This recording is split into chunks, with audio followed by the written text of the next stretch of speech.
Imagine yourself deep in the heart of a steaming jungle. The air is thick with humidity, and the sounds of unfamiliar wildlife echo all around you. But these aren't the only sounds that keep you on edge. You're carrying a rifle that might jam at any moment. Your boots are caked with mud, and every step could trigger a hidden trap. Through the dense foliage, hundreds of enemy soldiers could be waiting to ambush you. And some of them, they wear the ears of your fallen comrades as trophies. This was the reality for thousands of American soldiers during the Vietnam War, a conflict that would become one of the most brutal and psychologically scarring in modern history. A powerful black and white photo capturing the brutal reality of the Vietnam War. Soldiers are seen in a dense jungle, with one soldier kneeling and another standing guard, both weary and burdened by their weapons. The atmosphere is tense and oppressive, with a haze covering the thick foliage. In the background, a helicopter hovers, ready to transport the soldiers to their next mission. Viewer discretion is advised. Some content in this video may be disturbing.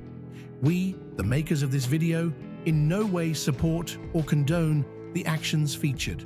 On November 14th, 1965, the 1st Battalion of the 7th Cavalry Division was airlifted into a remote region of South Vietnam's Central Highlands.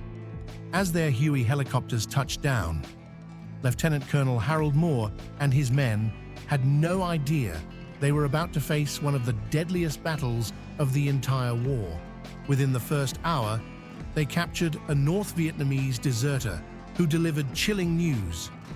3 North Vietnamese regiments were surrounding them, outnumbering the Americans 10-1, and they, quote, wanted very much to kill them. What followed was the Battle of Ia Drang, a brutal introduction to the horrors that awaited American forces in Vietnam. By noon, the jungle exploded into chaos. North Vietnamese forces, using the dense forest as cover, engaged the Americans in fierce hand-to-hand combat. Despite calling in artillery and bomber support, the close proximity of the forces meant that friendly fire became a deadly risk. As night fell, the terror only intensified. American soldiers hunkered down, listening to the sounds of North Vietnamese troops probing their positions in the darkness. The jungle, once merely oppressive, had become a waking nightmare. By the battle's end, over 230 American soldiers had lost their lives. The North Vietnamese losses were estimated at 1-200, but numbers alone can't convey the psychological impact of this brutal introduction to the war. Rick Rescorla, a surviving platoon leader, described the aftermath as a long, bloody traffic accident in the jungle.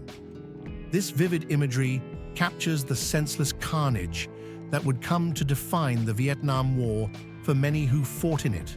If facing a conventional army in unfamiliar terrain wasn't terrifying enough, American forces in Vietnam had to contend with an enemy that seemed to materialize from thin air: the Viet Cong.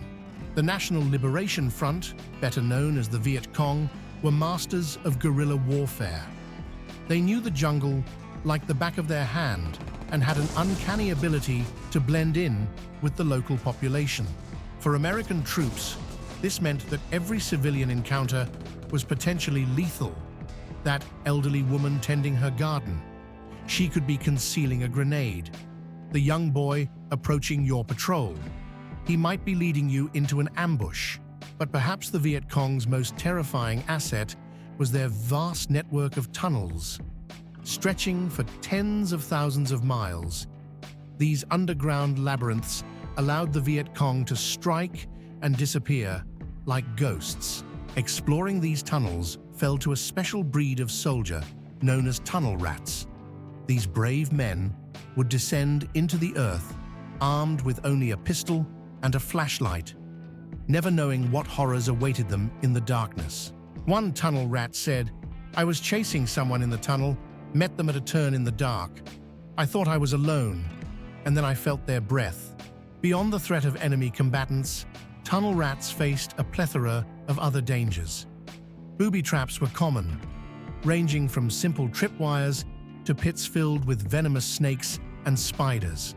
The tunnels were also home to all manner of dangerous wildlife. Venomous centipedes, scorpions, and giant rats were constant companions in the suffocating darkness. For many tunnel rats, the psychological toll of their work was as devastating as any physical injury. In the heat of battle, a soldier's weapon is their lifeline. But for many American troops in Vietnam, that lifeline was terrifyingly unreliable. The M16 rifle, rushed into service without adequate testing, became notorious for jamming at the worst possible moments. Imagine being in the middle of a firefight, enemy bullets whizzing past your head, only to hear a click instead of a bang when you pull the trigger. A Vietnam War veteran said, "Basically, we carried glorified paperweights.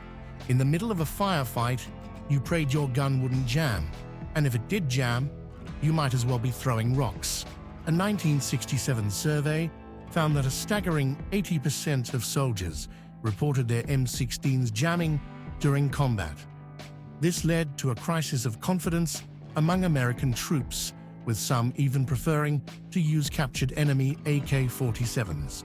The situation became so dire that soldiers were found dead on the battlefield, cleaning rods still in their jammed rifles.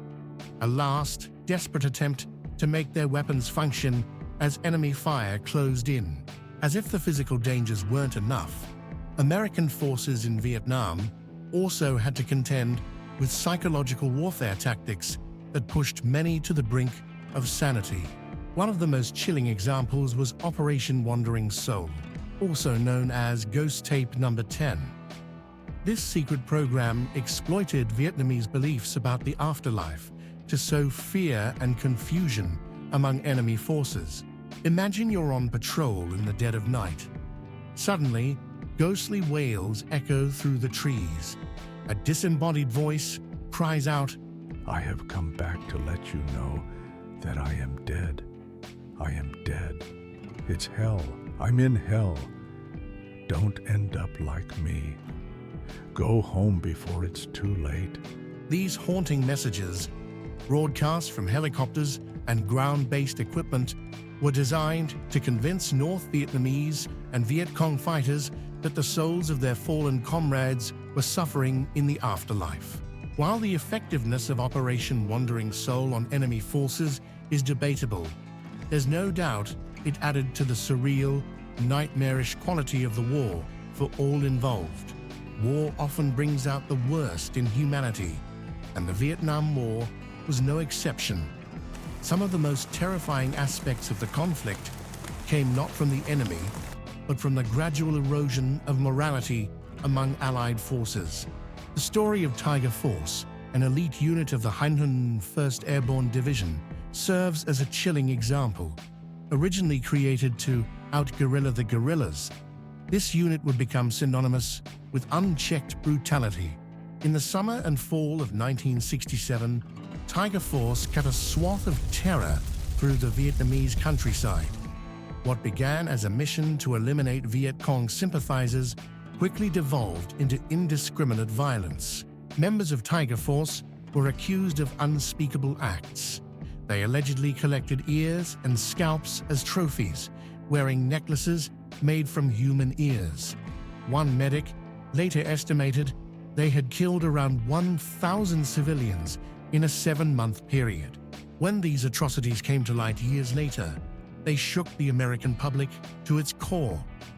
The revelation that their own soldiers could commit such acts forced many to confront the dehumanizing nature of the war. The scars of the Vietnam War weren't limited to those who fought. One of the conflict's most heartbreaking legacies was the plight of children born to American fathers and Vietnamese mothers. Known as Bui Doi, or dust of life, these Amerasian children faced discrimination and hardship in both Vietnam and the United States. In Vietnamese culture, they were often seen as symbols of fraternization, with the enemy. In America, they were reminders of a war many wanted to forget. As the war drew to a close, the US government attempted to address this issue with Operation Baby Lift. This initiative aimed to evacuate thousands of Amerasian orphans from Vietnam. But like so much in this war, even this act of apparent mercy was marred by tragedy. On April 4, 1975, the first flight of Operation Baby Lift, carrying 78 children, crashed shortly after takeoff from Saigon. The loss of these innocent lives served as a heartbreaking metaphor for the war's impact on the most vulnerable. The Vietnam War stands as one of the most psychologically devastating conflicts in modern history. From the ever-present threat of ambush to the moral quagmire that engulfed soldiers and civilians alike, it was a war that defied traditional notions of combat. For those who fought, the terror didn't end when they left the jungle. Many returned home to a nation divided, carrying the weight of their experiences in silence. The psychological toll of the war would haunt veterans for decades, contributing to high rates of PTSD, substance abuse, and suicide. Today, the Vietnam War serves as a stark reminder of the true cost of conflict. It's a testament to the resilience of the human spirit in the face of unimaginable horror, and a cautionary tale about the consequences of war on both individuals and societies. As we reflect on why the Vietnam War was so terrifying, we're compelled to ask ourselves, how can we prevent such nightmares from recurring? And how can we better support those who bear the invisible scars of combat? The answers to these questions may help us navigate the complex geopolitical landscape of today and tomorrow, ensuring that the lessons learned from the terrors of Vietnam are never forgotten.